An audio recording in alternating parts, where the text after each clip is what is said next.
Good afternoon, ladies and gentlemen. Welcome to the LaunchPad Associate Workshop Series. We're delighted to have Anthony Lanza, head golf professional and tournament operations sales at Monarch Beach Golf Links in Dana Point. Tony, good morning. Welcome to the LaunchPad Associate Workshops. Thanks for being with us today. You're welcome, John. Thank you for the introduction, and good afternoon to everyone on this Zoom today. For those of you that don't know Anthony Lanza, he has been a PGA member for almost 10 years. He's been selling tournaments for as long a stretch of time at Oak Creek Golf Club in Irvine. Very busy, high-end daily fee, and he's been at Monarch Beach for the last 4 years doing the same. And we're grateful for his time and effort. And a wonderful thing about Tony is I thought that Colonel Tom brought him in because I facilitate the launch pads, and Colonel Tom has been awesome enough to kind of fill the talent roster of who presents on each workbook. And I just assumed that Colonel Tom had brought Anthony in. And then when I asked Colonel when he got on this afternoon, because he and I usually connect before the presenter jumps on, and Tom Parker thought that Tom's son had brought him on through Eric Lohman. As it turns out, none of us brought him on. None of us recruited him to do the tournament operations launchpad today. Anthony saw in the emails that the last session of the summer launchpad workshops, tournament operations, did not have a presenter.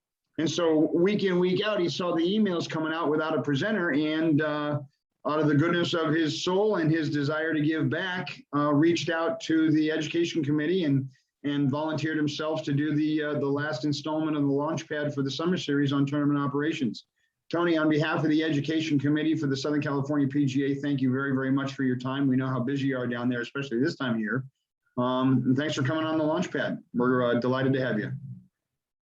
Thank you, John. Thank you very much.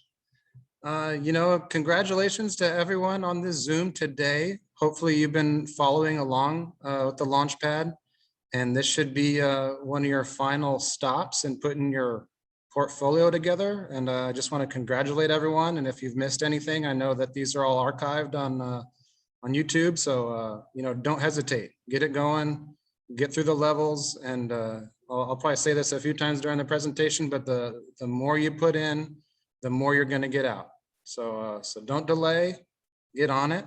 And we're going to talk about tournament operations today. And tournament operations are just so vital to so many of our operations and our properties. I mean, it could be a major revenue stream. It's going to drive every business at your facility, whether it be merchandise, food and beverage, notoriety. It could put your facility on the map. And you could be well known for having events, make them fun, make them interesting. You'll get people to sign up.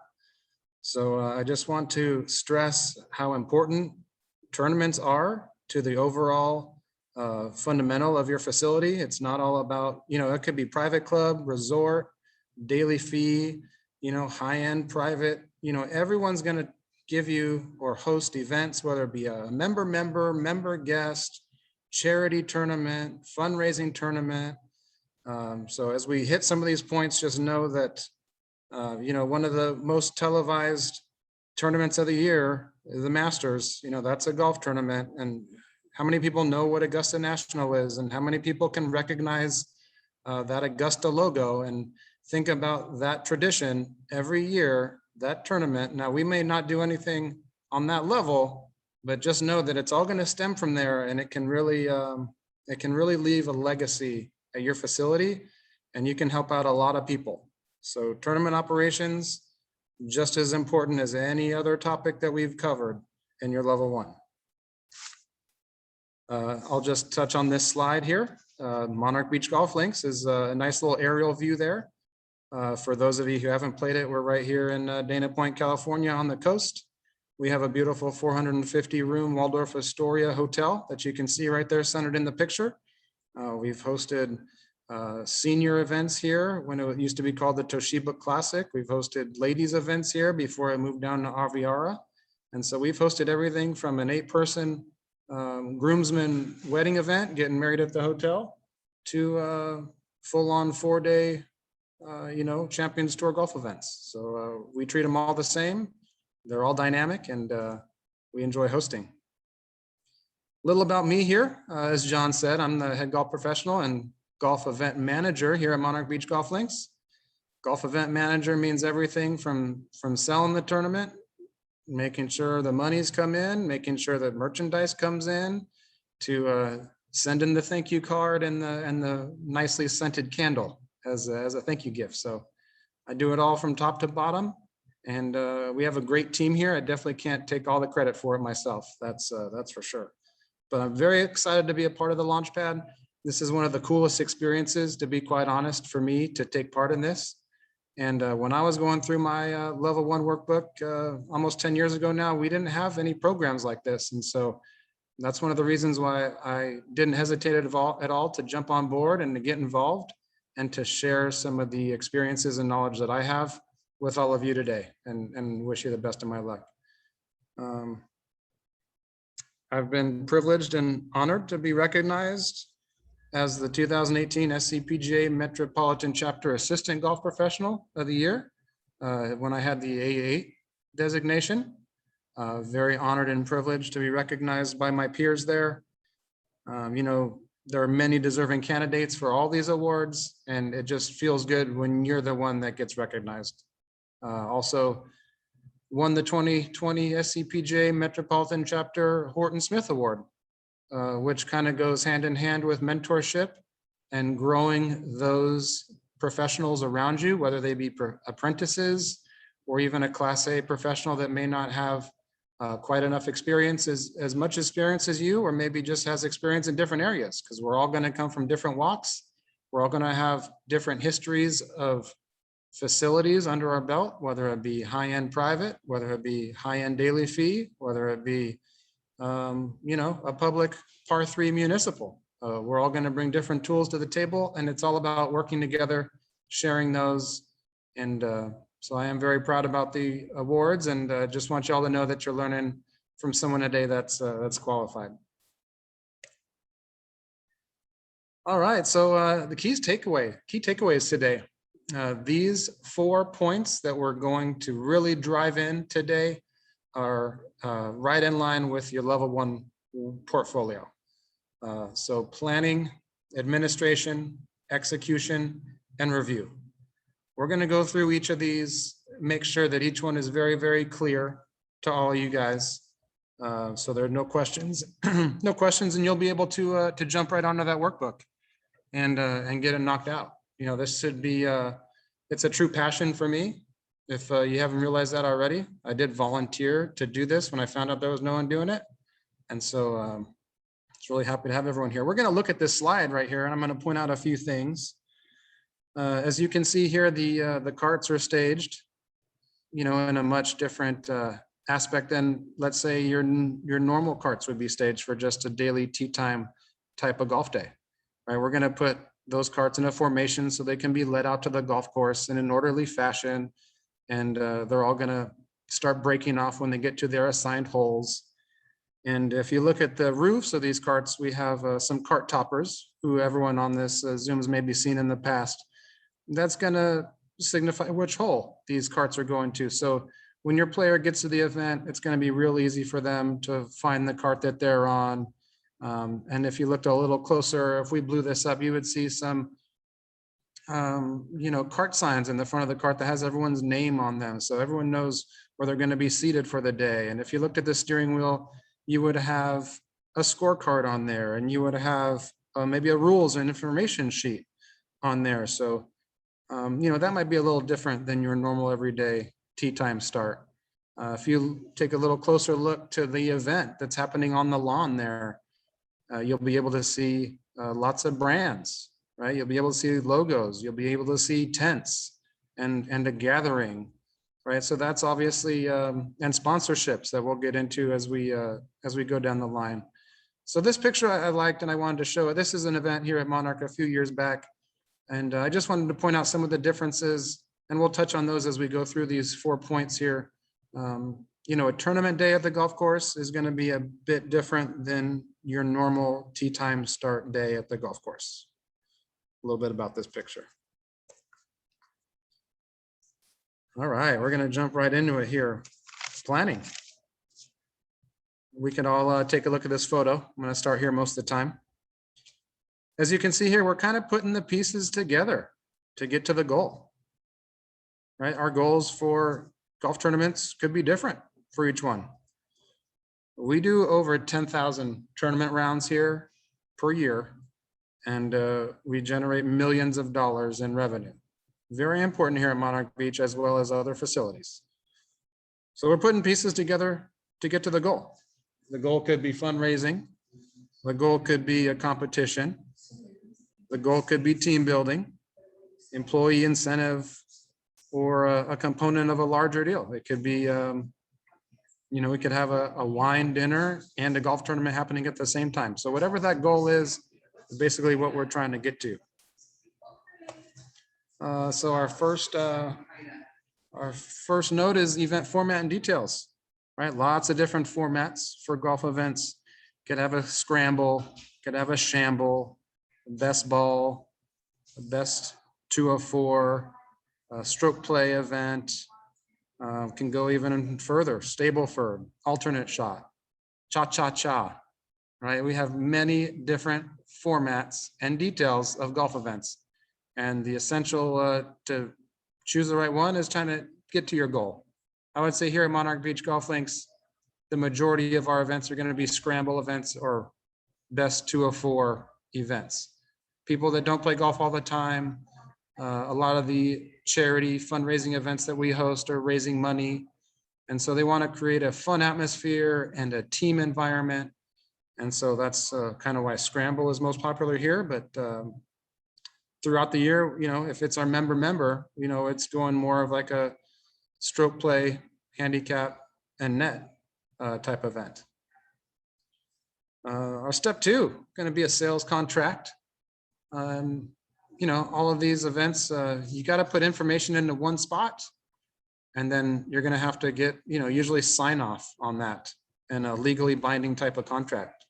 I'd like to highlight Event Pro 360, which is kind of the web-based program software that we use to put together our contracts, as well as some other things that we'll touch on later in this slide. If you all aren't familiar with Event Pro, I highly recommend it. Everyone can share it. It's online. You don't need to be at your desk. You can do it through your cell phone. It keeps an accurate calendar, and is basically our event Bible.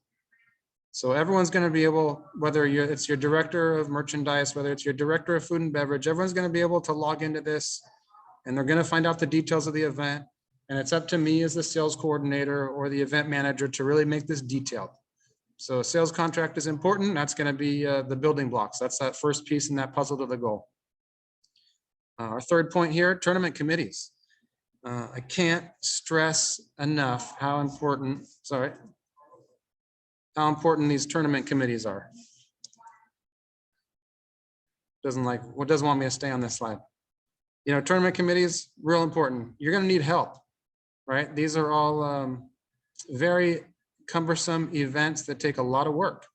And if I were to sit here and say I did it all myself, I'd be lying, because it's all about how you delegate the workload, take on the pieces that you want to control or you feel are most important, and then lean on your team, right? So tournament committees, I'll just go over a few. Have a food and beverage committee. They're going to take care of your banquet event orders. Have a merchandise and prize committee. They're going to take care of your purchase orders for your merchandise. Keep in mind, we want to sell merchandise at these things too.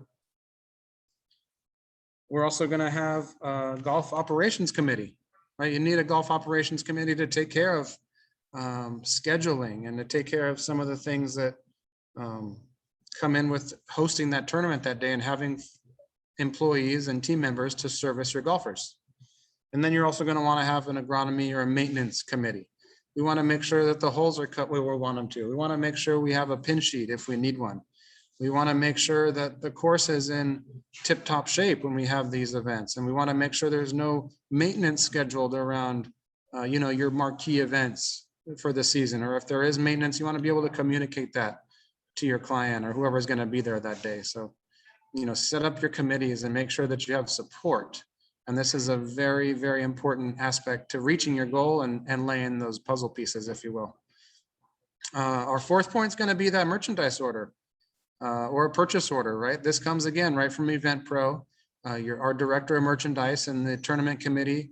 We're going to work together on figuring out what we're going to order, right? Everyone wants to have good swag at their tournament. Everyone wants to show up and have a sleeve of balls that has a logo on there, and maybe you got a sponsor to pay for them, hopefully. Everyone wants to show up, maybe have a shirt or a hat or whatever the case may be, a divot tool, a bottle opener, a koozie. Let's get creative.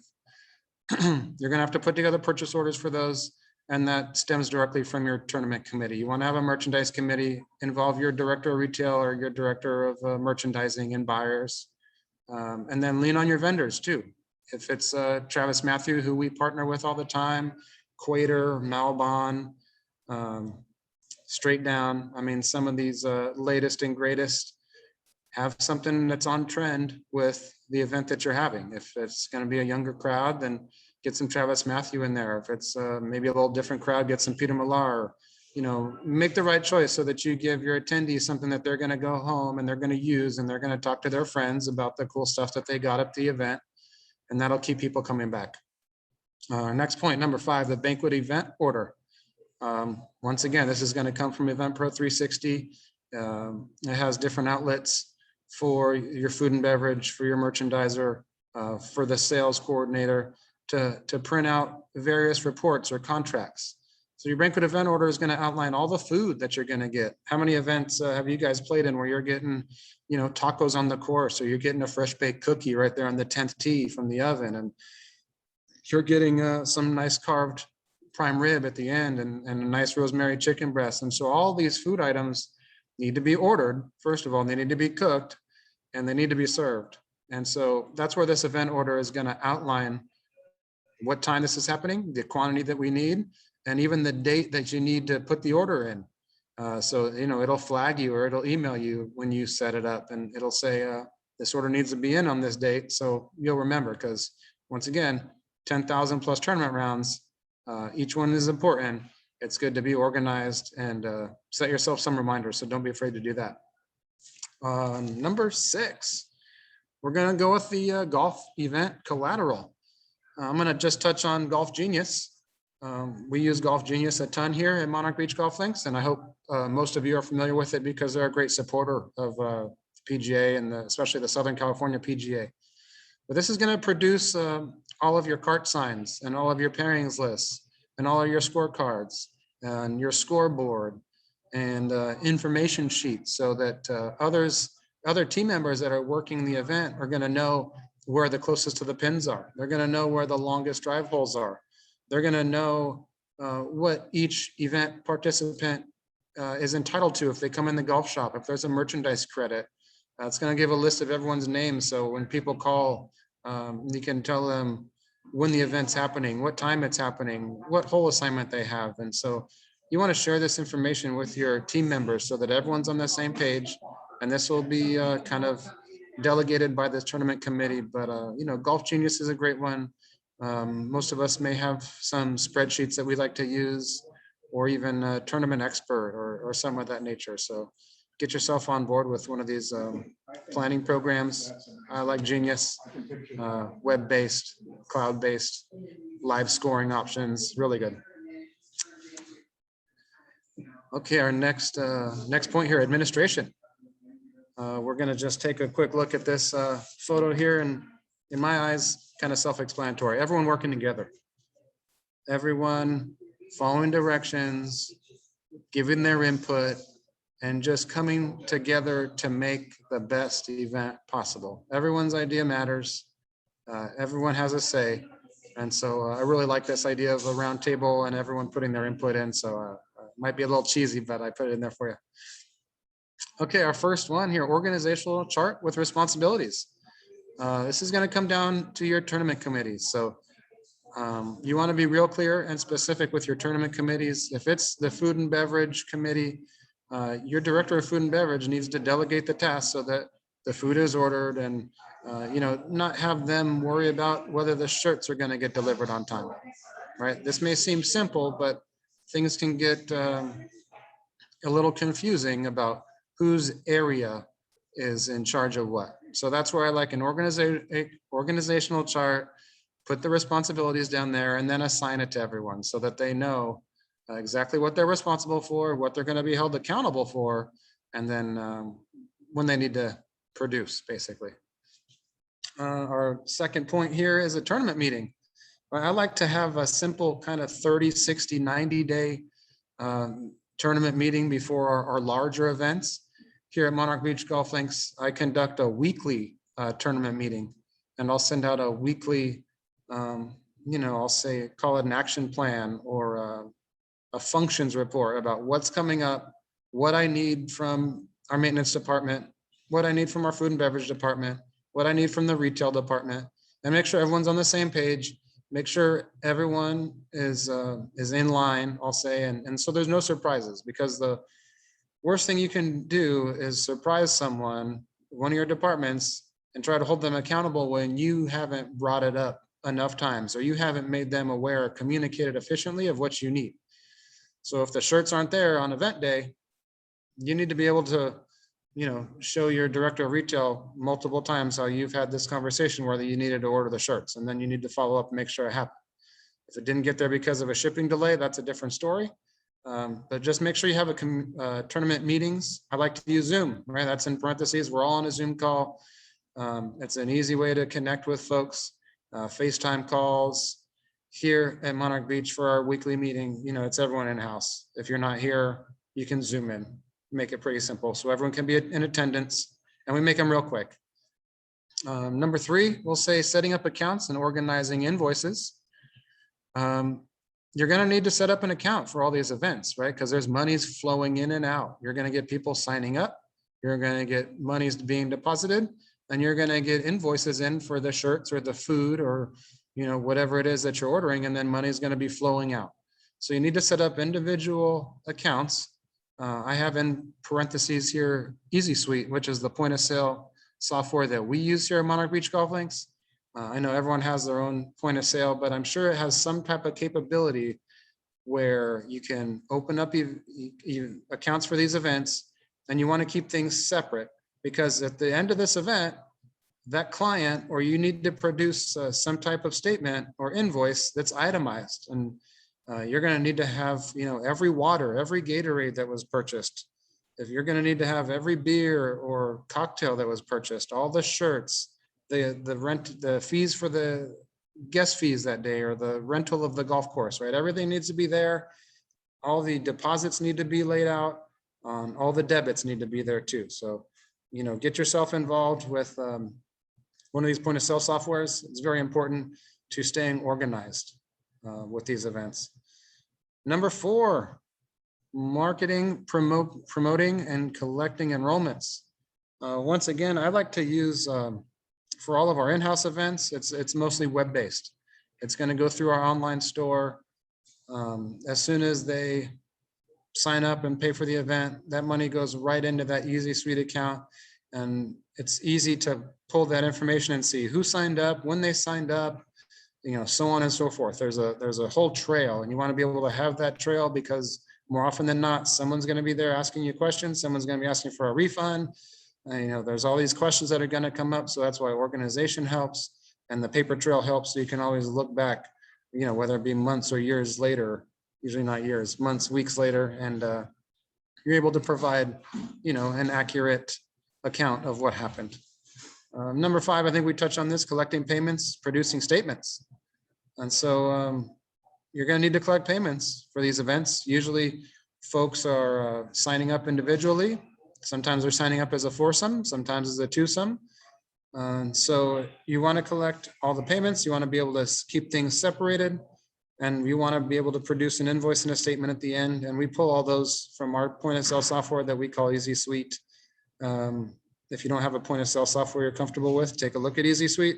It, communicates well with Quick 18, which is our T-sheet software. I'm sure everyone has something going, but you need something. It can't just be done, using a folder with papers, right? We have that as backup as well, but you need more than one way to check. Point number 6, and our last one on this slide, is a succession plan, right? We're going to hit on what the review process is like at the end here. But you really didn't have a succession plan. Who's going to run the event next year? Are we going to have the event next year? If so, when are we going to book it? You know, we've had some great success here at Monarch Beach. I'm trying to get, if I don't get a 2 or 3 year contract in the client's hand in the beginning for those good events that we want to keep around, I'm going to try and find a date for the next year for them to host their event, similar time and day, similar month, just a year in advance. And I want them to have this date in mind as they leave that day, or as soon as I send them their statement after the whole event is closed out and paid for. I want them to know that we'd love to have them back, and we're going to hold a few dates for you next year, so they don't go and shop the event around. You know, there's lots of competition out there. We understand that.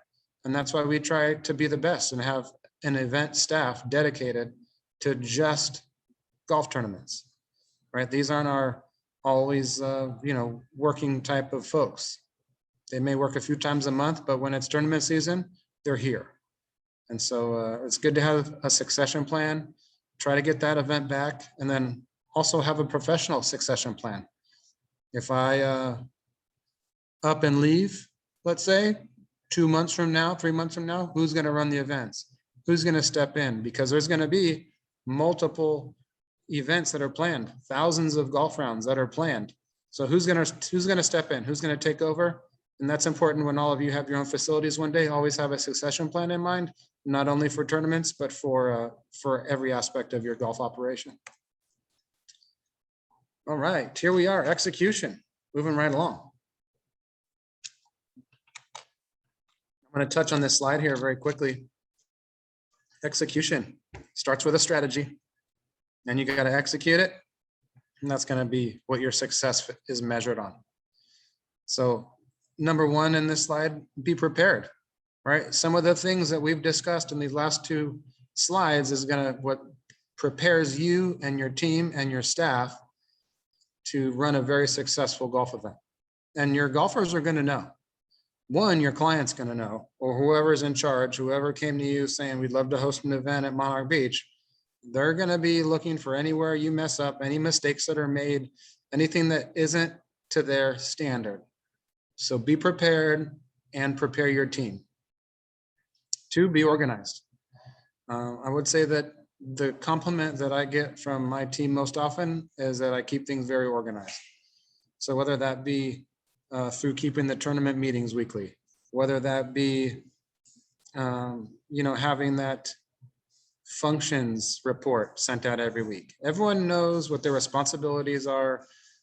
We use Eventpro to keep our calendar clean, and there's no surprises. I think that's kind of what being organized is.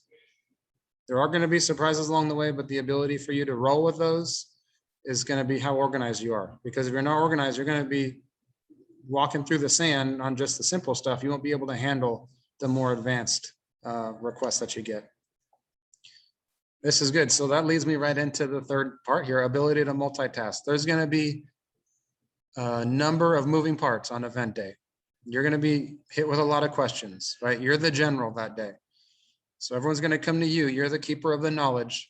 I want you to have the answers and be able to multitask and try to temper the frustration, because it comes at you hot and heavy on those days. So just be aware. Be aware of what's happening. Be aware of the questions you're going to get asked, and then be able to keep your client happy, keep the team organized, and keep the event moving forward, because that's honestly your job for those leading up to that event day and then on the event day. Flexibility and ability to problem solve is our 4th point of this slide. Being flexible, right? Things aren't always going to be perfect. There's going to be, we've had to deal with many things that are difficult in this past 15, 16 months of COVID, and having shipping delays and having a shortage of product and not having everything be back ordered, and you know, you name it, you're going to be hit with some things that don't go quite right. And so the ability to problem solve and be flexible is going to really take the event to the next level.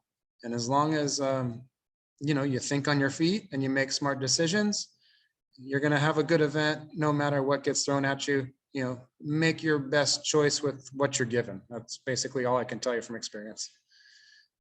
Our 5th point right here, They're all important. I'm referring to your golf events. I touched on this a little earlier.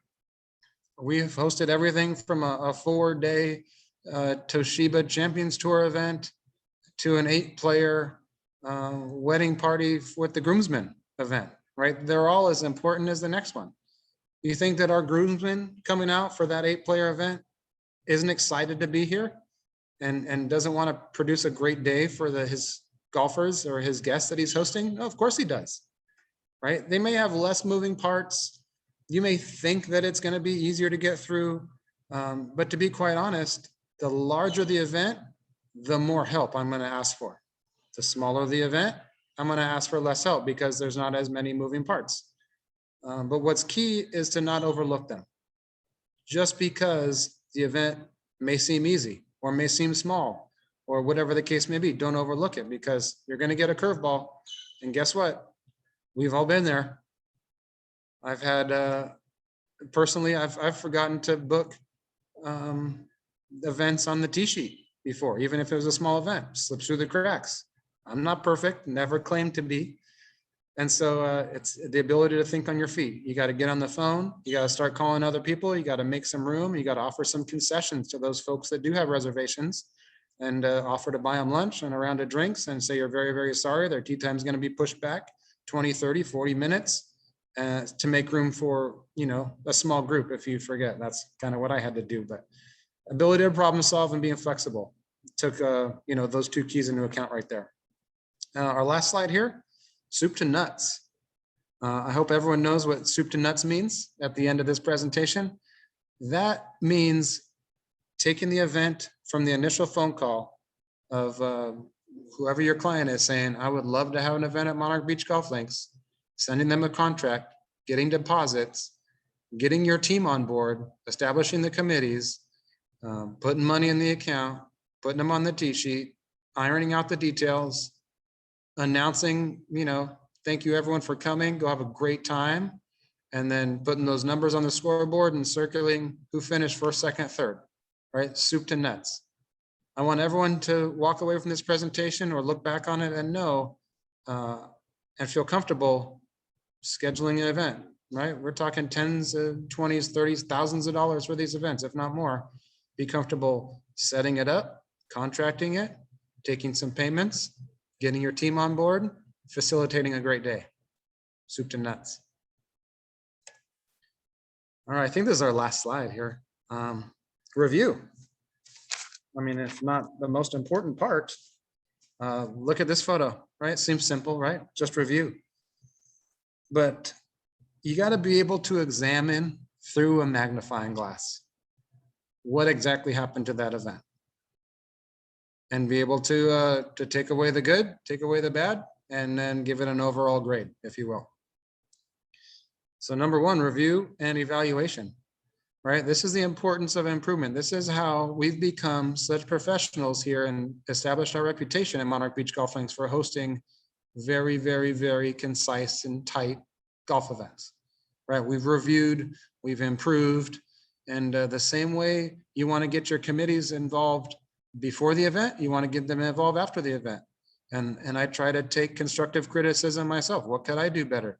We send out questionnaires and we send out surveys to our clients as well as our team members.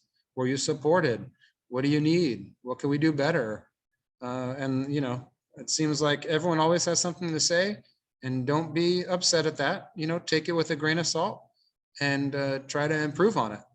I would say more often than not, your client's going to have something that's very, very valuable to share, and you should take that and run with it. Incorporate that into all your events because it's probably a good point, and it's maybe some people are a little shy about bringing things up, but that's what you get out of the review process. You want to evaluate your events. Number 2, clean up. Right? As we saw in that very, very first slide, the setup for the day of your event isn't going to look the same as your tee time event on just your normal Monday or Tuesday afternoon, right? There's going to be lots of signage out there. There's going to be easy up tents. There's going to be tables. There's going to be chairs. There's going to be signage. There's going to be hole-in-one cars, right? You name it. There's going to be grandstands. So you got to clean up.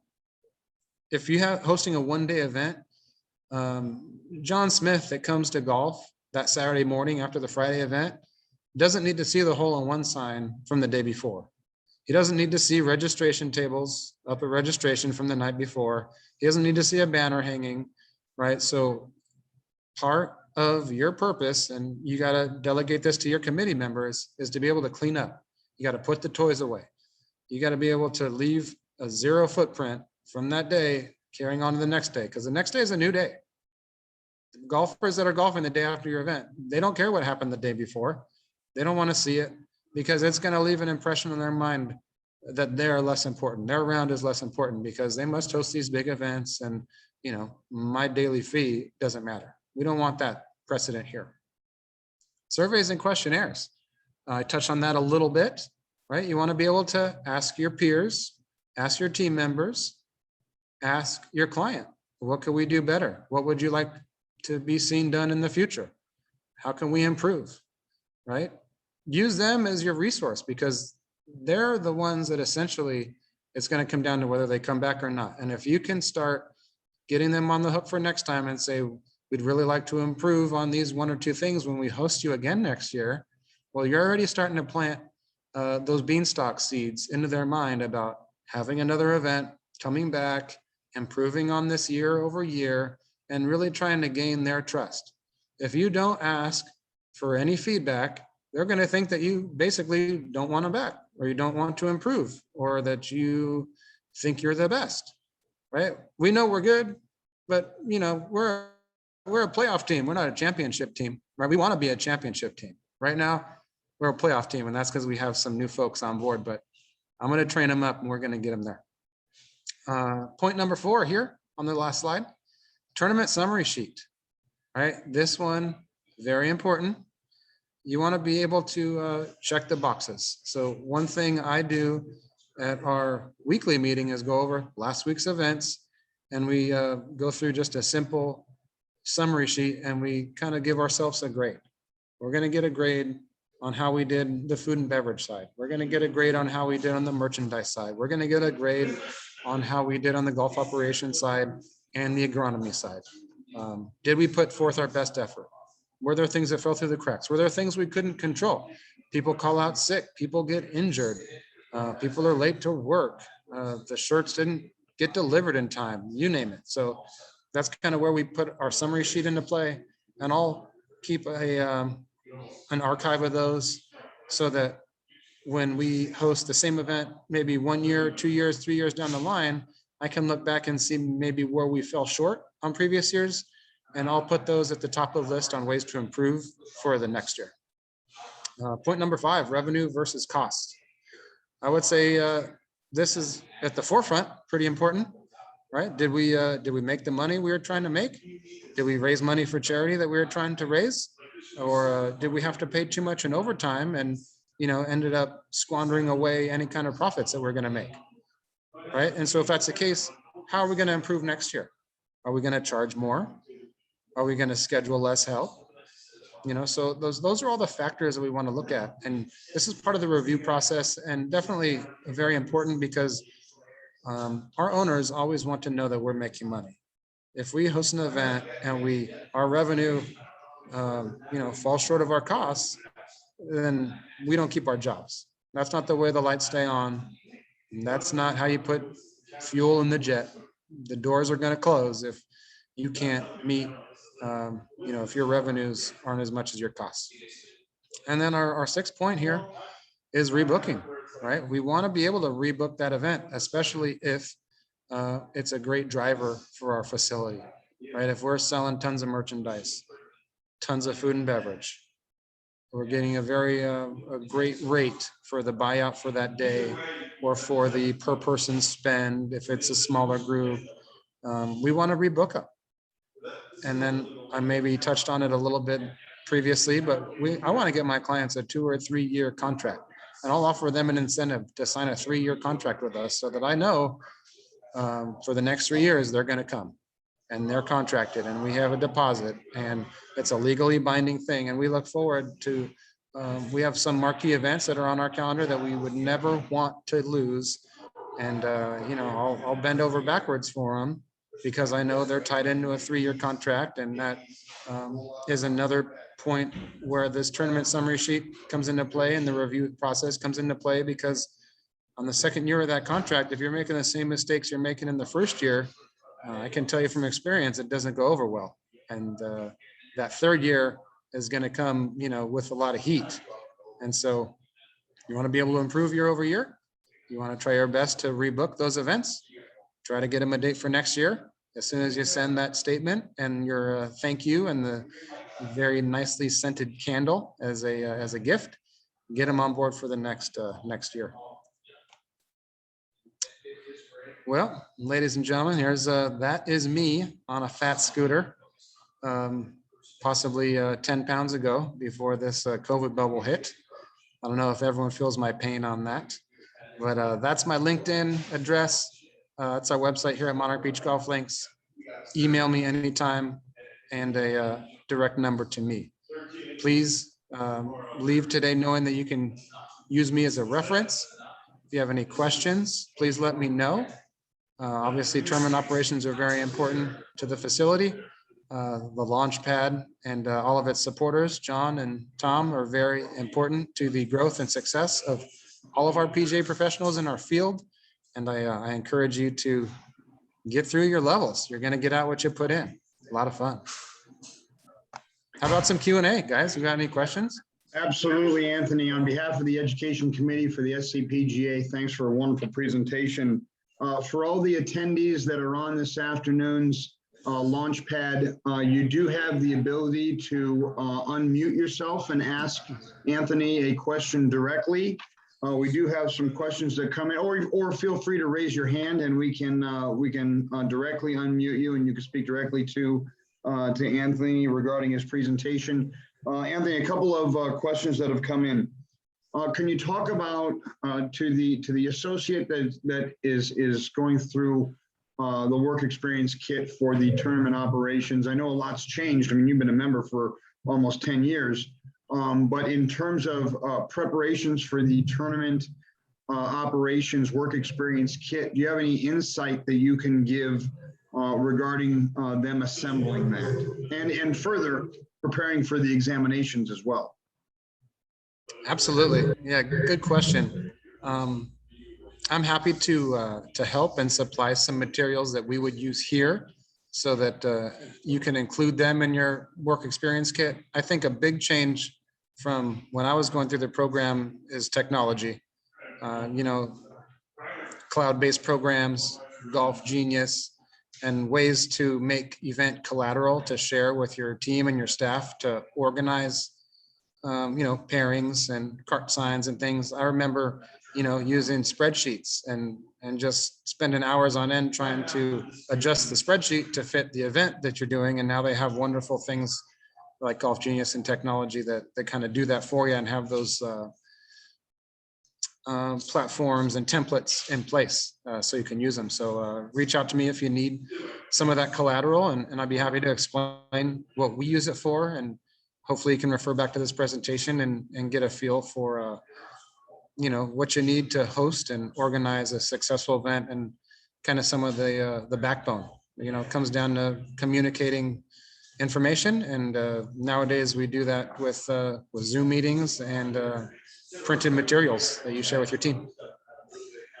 Now, can you talk a little bit about the dynamic in this post-COVID world of the give and take that exists between a tournament sales office that is commissioned on selling and pre-booking events versus keeping those prime rack rate areas of the tee sheet open, knowing that you're going to book it?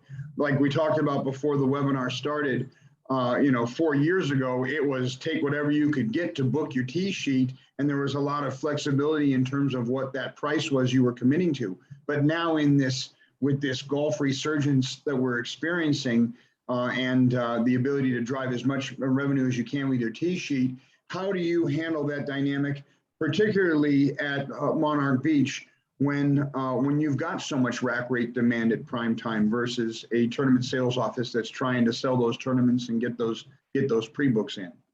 Of course, yeah. I mean, whoever asked this question, kudos to you. If this came from your mind, John, then you're on the right track. I mean, we've come so far from, we were hosting events during the COVID times, and we were doing 3 separate 50-player shotguns because we were, we had to avoid gatherings. So we would have a 12 o'clock shotgun, a 12:30 shotgun, and a 1 o'clock shotgun that was all part of the same event. We just, have them separate arrival times. And so we would get real creative. This sales office headed by yours truly doesn't want to take a step back, and we want to be dynamic, and we want to be a front runner in how to do these events, because so many golf clubs went away from doing events during COVID because you had to avoid group gatherings. Couldn't have a banquet. And so, you had to get creative. So moving on to your question now about, having so much demand for a rack rate, but still wanting to, keep our sales office busy and our event team working. It's been a little bit of a struggle, I'll be honest. So you have the golf operations side that says, we've had enough events, and then you have the sales side that says, but look at the revenue we're generating. So it's a constant balance. And how I manage it, the busier our sheet or our calendar gets, the higher the prices. So it's a very dynamic structure. And that's a similar way that we handle our T-sheet. So if just like a flight or a hotel, if you're at 60, 70, 80% occupancy, that price is going to get jacked up because the demand is there, and maybe the supply isn't. So that's how I can sell it to my general manager, who, if you don't know him, is always on our case and always having us strive to do better.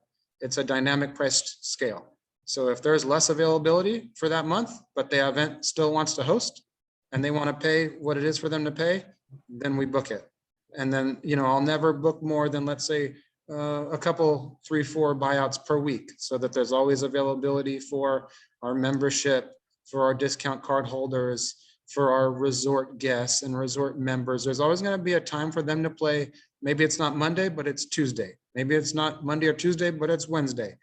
And then the way I can justify selling, let's say, 4 buyouts in a week is because of the revenue that it's going to generate. And we also, I didn't touch on our pricing tool we call Sagacity, that aligns just with our, Quick Date Teen and T-sheet. And that takes into account how you did the previous 3 or 4 years on that same day, and how your competitive set has done for the past 3, 4 years on that same day.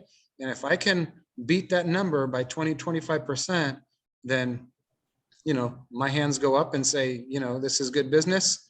It's a good piece. I don't want to push it away. And that's when all of us minds get together and we, basically decide if it's a yay or a nay. But if I can check the boxes, we're going to make more, it's better for the facility. And then I'll black out, let's say, Wednesday and Friday of that week. I could usually win that one. So you mentioned Sagacity, and I know from Eric presenting last month on the Gibbs, he had mentioned that you guys use their services, and perhaps they have this trick of the trade. But how do you, as a tournament sales operator, harness when management or club ownership comes to you and says, hey, is it worth doing this event? Is it profitable? And you say, yes, well, we had this event on this date, and we had this much ancillary merchandise sales as a direct result of the event, and this much ancillary food and beverage sales as a result of the event. How do you harness that information and make sure that it's valid? How do you know that it was the tournament that drove that revenue and not just the outside play you had around the tournament on that day, or if you had an event or a wine pairing or something? How do you isolate the day parts to truly see if your event was profitable or not through all of those different revenue channels? Yeah, great question. Once again, I'll give you a 2-part answer. Okay, first part, we are privileged enough, our accounting department will share like a flash report or a report about where our facility stands, month to date, year to date, where we stand versus last year, month to date, year to date. And so I can look back, let's just say tomorrow, for instance, August 31st, someone wants to host an event. I could look back on all the saved reports to see what we've done in the past, food and beverage, merchandise, guest fees, and then just miscellaneous golf revenue, and see how we've done, and that'll kind of help me generate, along with Sagacity, the proper pricing structure for the contract, essentially. My second part to this answer is I can guarantee that the revenue came from the event because there's minimums included in all of these larger scale contracts. So a minimum merchandise spend, a minimum food and beverage spend. So this could be like a $8,000 or $9,000 minimum in food and beverage for this event. So I can guarantee that we're going to meet or exceed, last year or the previous 2 years, whatever our best number was on that certain day, last year, 2 years ago, because it's in this legally binding contract. There's a $9,000 merchandise or food and beverage minimum, and then maybe like a $5,000 merchandise minimum, along with, the course buyout fee. So, you're guaranteeing that it comes from the event because it's in the contract, and it's, the deposits come and it's signed, and there could be ancillary spend around them. Let's say, as someone could come in that's playing the Super Twilight, after the event's all done, and decides to just, open up their checkbook and buy all the shirts. So that could happen, but, I can guarantee at least so much through the contract because there's merchandise and food and beverage and ancillary spend minimums in those. So just not to put you on the spot, Colonel, you want to come off mute for a second? Can you talk about, I know you could be in a similar situation at PGA West with your tournament sales, and I'm sure that you can't just sell any tournament for any price.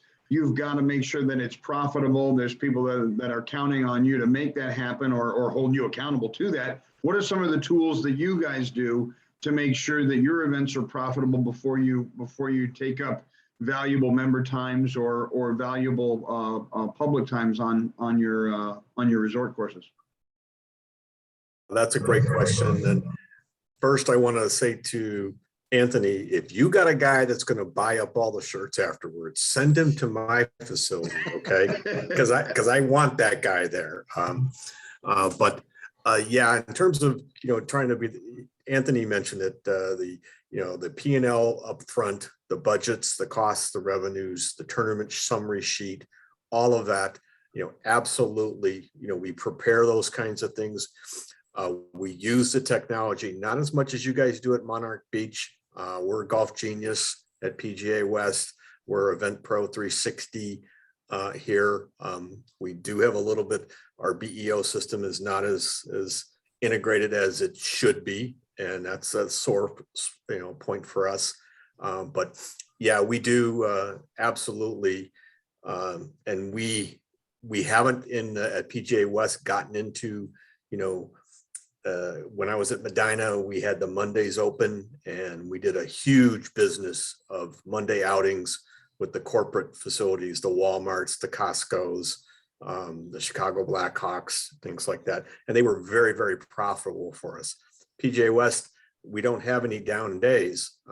We have some of our courses that go down for a day or two for maintenance purposes, but we don't have, like as a private facility, a traditional Monday, is down, and we could sell those T-sheets. But yeah, we do use the tournament summary sheet and the P&L sheet. I prepare a budget for every single event, and it gets approved, and it includes all of the various departments that Anthony talked about: the food and beverage, the agronomy, the cart barn, the operations. The membership committee gets a copy of it as well.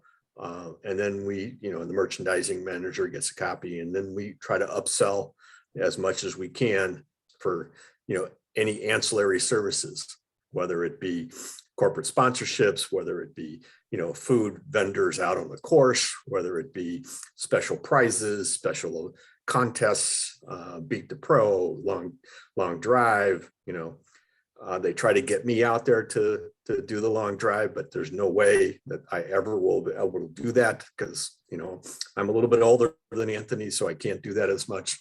But yeah, so, I think from our perspective, I'm on the private side at PGA West, we don't have we do have the 10,000 rounds, the tournament rounds, but it's mostly, from our membership. It's not from the outside. So, that has gives and takes as well. But I think a real key for two keys that I took away is the tournament budget P&L tournament summary sheet. And another key that I took away from Anthony's is kind of, I call it the post-mortem, or the review afterwards and the tournament notes, because, next year, I mean, when I finish an event at PGA West, it's like finish it on Tuesday, Wednesday morning, I'm into the next event. And, we could have, I should have documented the 5 things I should have documented from yesterday's event, but I'll get to it. And I never do. And then next year the event comes around and, I forgot that, these people played a lot faster in this format.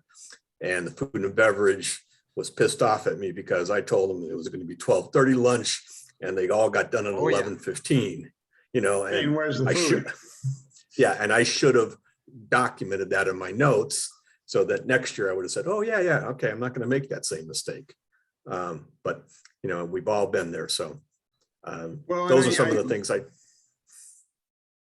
I think also a big takeaway, and I know a good portion, and we want to thank everybody that's on the live webcast this afternoon, but the vast majority of the associates that are watching the LaunchPad webinars are watching them after the fact on YouTube through the SCPGA landing page for the LaunchPad on the website. And I think one of the huge takeaways that a lot of associates are going to get, certainly going to stick out in my mind about Anthony's presentation this afternoon, was the post-tournament hangover of putting away the toys. And it doesn't matter where you are. I've seen it at every level of golf course, daily fee, municipal, high-end daily fee, entry-level private, high-end private, where the dang cart placards are still in the carts. You go to LACC and and team play was a week before, and you're sitting in a cart that's got the Brentwood cart sign in it for the 2 players from Brentwood that played team play there the week before. So it happens everywhere where certainly the cart staff is, they get kind of on a autopilot where they put the carts away and they pick up the range balls, and their behavior with their work day is kind of systemic. And the ability of a tournament manager or an assistant pro or a head golf professional or some sort of managerial presence to be able to see that bigger picture and get those card signs out. Because like Anthony said, nothing makes a patron feel less important when they're riding in a cart with somebody else's name on it from an event that was in the past that's still there, and it's not a good reflection on the department or the club. And it happens all the time, and on a larger scale. And I'm certainly at Monarch Beach, they've got a lot of larger scale there. Banners, parking lot signs. Probably there's stuff all over the place that needs to be picked up. And again, after the team has busted their butts and run a good event, and certainly in the administrative standpoint, from the sales end, you've been working with this event for years, and then for months leading up to the event, and then for weeks leading up to the event, and then here's the day, and you guys kill it, you knock it out of the park, you get perfect 10 across the board scores on service and all those things. And the last thing you want to do when it's all said and done is drive around the course and pick up T signs. The trip around the golf course never took so long as it does at the end of a tournament when you're doing that. But it's important, and it's a reflection on the health of the business and how much the team really cares. And I think the card placard thing is a big thing that myself and I think many associates are going to take away from this afternoon's LaunchPad. A couple other questions that have come in. Ho Nguyen, I want to give a shout out to Ho Nguyen. Ho has been supporting the LaunchPads, not just the summer series, but also the winter series and the fall series when we started it. This is actually our third time around the block with the LaunchPads, and Ho's been supporting it all along. And Ho, the question that you asked is the same question that Danny Moon has also asked. Danny's also on the live webcast this afternoon. Danny, thank you for joining us. Is it easy for us as associates to volunteer to complete the tournament tasks of going to different clubs and getting the support from the PGA professionals that are there in terms of experience working the events? for the sole purpose of completing their work experience kit. Ho and Danny, the answer to that question is yes. I'm sure you reach out to me. I know, Danny, we've talked about this before in terms of Monterey. And unfortunately, I didn't have much outside tournament business, and I still don't, to offer you from a training standpoint. We certainly do a lot of member events in season. But again, Anthony's contact information is going to be on this slide. A PDF version of Anthony's presentation will go out, and of course it'll be on the recording of on the landing page as well. You reach out to these guys, more than likely the answer is going to be yes. Come on down, work with us for a day, spend a day working a tournament with us, get that valuable experience. I know Colonel Tom Parker does a lot of that in season. He's available as well. But the answer to that question is yes. Don't be shy about reaching out to different PGAs at different facilities. The answer 99 times out of 10 is going to be yes. Here's a schedule of events that we got coming up. What works for you? Come on out, spend the day with us, see how we do it. So yes, the answer to your question, Ho, is yes. And yes, it was difficult during COVID, but as you know, as time marches on, that's getting easier and easier every day. We're here to help. And, you know, like Anthony said in the beginning of the webcast, the more you put in, the more you give out, the more you get out.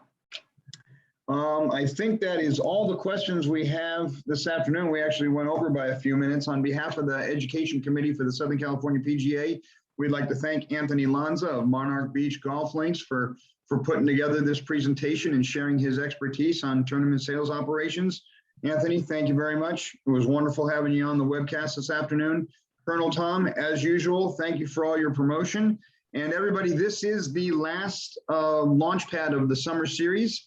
We don't have a calendar yet for the fall, but we will be running through the level 1 LaunchPad associate workshops in the fall season. Just need to commit to a schedule and promote it and get it out there. Of course, that will be forthcoming, and we'll be sticking to it from a continuity standpoint. We're going to try and do the LaunchPad every quarter, even on into 2022. So again, thank you very much for supporting the LaunchPad associate workshops. Anthony, thank you very much for being on this afternoon. It was my pleasure. Thank you for having me. Thank you, sir. Colonel, you want to chime in before we motor out? I just want to say thank you to the individuals, Ho, Danny, Brian, Ryan, Eva Marie, and Joyce that were on the call tonight, this afternoon. So thank you guys so much and I hope you got something out of it. Anthony as well. I echo John's comments. Thank you so much. Thank you, everybody. Have a safe night. Stay safe, stay sane out there.